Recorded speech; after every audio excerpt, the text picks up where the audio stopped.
Assalamu alaikum, and good day. Welcome to this hour's top news update from Zeer News 24.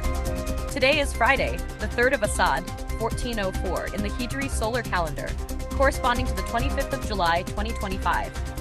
I'm Pashtana Oryakil, and here are the latest national and international headlines from Zeer News 24. First, the headlines. Afghanistan faces another refugee crisis. Over 500,000 Afghans have been forcibly deported from Iran in the past 15 days, intensifying the country's ongoing humanitarian disaster. Child mortality rate rising in Afghanistan. CNN reports that the child mortality rate has increased by 3 to 4%. Starvation deepens in Gaza. The death toll due to hunger has risen to 111 as Israel maintains its siege on the Gaza Strip. Israeli parliament approves symbolic annexation bill for West Bank territories. Details of the news. Afghanistan is unable to withstand another wave of refugee returns.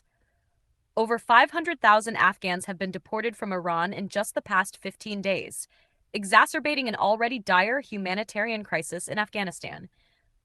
According to the United Nations, more than 700,000 Afghans returned from Iran during the first 6 months of 2025. However, between June 24th and July 9th alone, the number soared to over 500,000. The New York Times reports that by mid-July, the total number of returnees since the start of the year reached 1.4 million and may rise to 4 million by year-end. Approximately 20,000 people are currently entering Afghanistan daily from Iran. UNICEF estimates that this year, 23 million Afghans, over half the population, will need humanitarian assistance. UNDP says 97% of Afghans live below the poverty line and 69% are unemployed. Meanwhile, since 2021, global humanitarian aid to Afghanistan has sharply declined, with only 22% of the UN's funding target fulfilled so far. In addition to Iran, Pakistan is also increasing pressure for Afghan refugees to return. Afghanistan's child mortality rate rises by 3 to 4%. CNN reports that Afghanistan's child mortality rate has increased by 3 to 4%. The halt of $1.7 billion in U.S. assistance, $500 million of which was still unpaid, has had a devastating impact on the Afghan people. Following the U.S. decision, countries like the UK, France, and Germany also reduced their aid. According to analysts in The Lancet, the termination of this aid may result in the deaths of over 14 million people in the next 5 years, including about 5 million children under the age of 5. Afghanistan already had one of the world's highest maternal mortality rates. The UNFPA states that every 2 hours, an Afghan woman dies due to pregnancy or childbirth complications, often preventable with adequate care. Around 40% of health centers have shut down. On the other hand, U.S. Secretary of State Marco Rubio claimed that no one has died due to the closure of USAID, asserting that only programs aligned with U.S. policy would continue. Critics in the U.S. argue that this reflects a Trump-era policy shift, which disrupted America's global aid system. Meanwhile, Congressman Tim Burchett claimed $40 million per week is still reaching the Afghan government, though SIGAR data shows around $10.9 million in payments and services went to the Taliban-led Afghanistan between 2021 to 2023, likely more than officially reported, but far less than Burchett claims. Afghanistan signs dozens of mining contracts. The Ministry of Mines and Petroleum announced that in the past year, 42 small and 10 large-scale mining contracts have been signed. Deputy Minister Maulawi Hossamuddin Sabri outlined key achievements, including identifying 378 mineral sites, preparing 400 technical maps, and analyzing 3,875 samples. Since 2021, 175 small-scale contracts worth 10 billion Afghanis have been approved. In addition, Afghanistan now produces more salt than its annual domestic need, producing 344,000 tons compared to a demand of 300,000 tons. The Shaibargan-Mazar gas pipeline is complete and will transfer 1.5 million cubic meters of gas daily. 7 gas wells in Yatim Tak have also been activated, each with a 100 cubic meter daily output. Ministry of Rural Rehabilitation implements major infrastructure projects. Acting Minister Mullah Mohammad Yunus Akhundzada reported significant progress, including the Kach Samad Dam in Farah worth 2 billion Afghanis. 842 clean water projects have been completed, with 559 underway. Road construction spans 195 kilometers. Major projects include retaining walls in Spin Boldak and a water system in Kale Na. In 13 provinces, 143 check dams were built at a cost of 426 million Afghanis. Surveys and designs for projects in Farah, Helmand, Logar, and others are complete, with implementation soon to begin. Iran claims to host 3 to 4 million Afghan migrants with dignity. As Iran continues forced deportations of Afghan refugees, Interior Minister Ahmad Vahidi told UNHCR Commissioner Filippo Grandi that Afghan migrants are respected and legally employed in Iran. However, Afghan returnees at the Islam Kala border refute this, stating they faced school closures, discrimination, and abuse. Grandi, who recently visited Afghanistan, met with deportees and witnessed their suffering firsthand. Many returned empty-handed, lacking food, medicine, or shelter. The UN reports that around 1 million Afghans were forcibly returned in the past month, including women, children, and the elderly.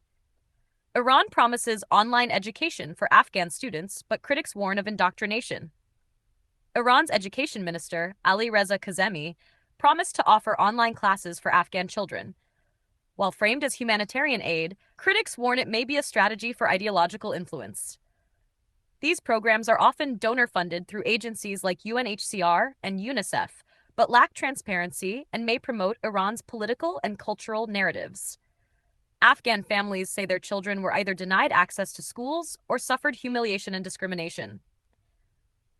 A young girl from Mashhad, crying, said, "Every day they told us we're not equal because we're Afghan." Analysts urge that any such education should align with Afghan language, culture, religion, and be coordinated with national authorities, not serve as a vehicle for foreign influence. The Islamic Emirate has been criticized for banning girls from secondary education, leaving families with little choice but to accept Iran's education offers. Now, turning to international developments. Starvation deepens in Gaza. 10 more deaths reported. 10 more Palestinians have died of starvation in Gaza, bringing the total to 111. According to WHO, 21 of the deceased were under 5 years old. Relief agencies warn that while thousands of tons of aid are blocked at Gaza's border, famine is spreading. Israel has halted nearly all supplies since March, allowing limited entry via U.S.-backed efforts. Reports state at least 100 Palestinians were killed in the last 24 hours, 34 of whom were seeking food aid.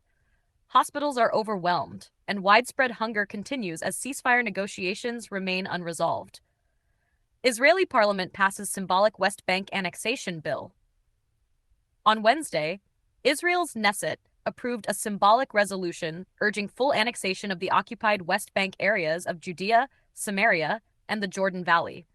Though non-binding, the motion passed with 71 votes in favor and 13 against. The Palestinian Authority condemned it as a violation of international law and an obstacle to a two-state solution. UN and international leaders warn that annexation threatens the prospects of an independent Palestinian state. Saudi Arabia signs investment deals with Syria worth $6 billion. Saudi Arabia's investment minister, Khalid al-Falih, led a 130-member delegation to Syria to sign investment agreements worth $4 to $6 billion, including cement plants and telecom ventures. This marks a new phase in Saudi-Syrian relations after years of isolation and conflict. Joint investment councils and infrastructure projects signal growing cooperation between the two nations.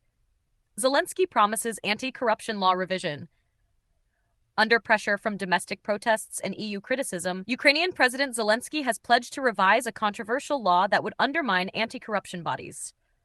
Critics argue the law threatens institutional independence and EU membership prospects.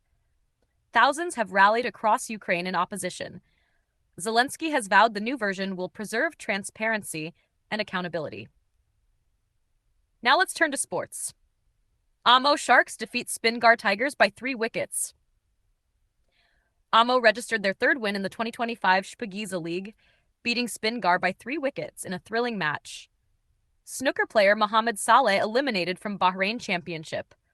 Afghan snooker champion Mohamed Saleh lost to China's Chen Kun 4-1, and exited the Six Red Ball Championship despite earlier victories over Oman, Bahrain, and Scotland. Cricket and football tournaments wrap up across the country. In Paktika's Sarobi, Master Gohar won the local tape ball cricket championship among 40 teams. In Gardez, Paktia, Hyder Karar FC claimed the football title in a 10-team friendly tournament. That's all for today's broadcast. Follow Zeer News 24 on Facebook, Instagram, X, and YouTube for updates. Until tomorrow, Allah Hafiz.